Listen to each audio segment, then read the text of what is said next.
Tabii ben onu seviyorum. Bak mesela Avrupa mesela İslam'ı Evet. örnek alarak ileri gidiyor. Aynen öyle. Biz tam tersine. Doğru, doğru.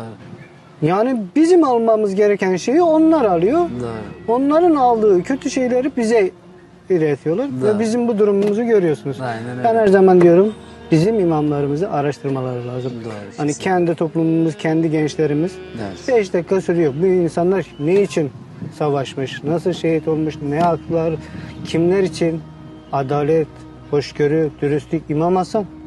Hoşgörüsü hiç kimsede yok. Ya da Hazreti Fatıma'ya davranışına baktığımız Tabii zaman aile yapısı bence aile yapısını oradan mesela öğreneceğiz. Adaleti, hakkı, hukuku mesela İmam Hasan'dan öğreneceğiz. Onurlu, dik duruşu, cesareti İmam Hüseyin'den öğreneceğiz.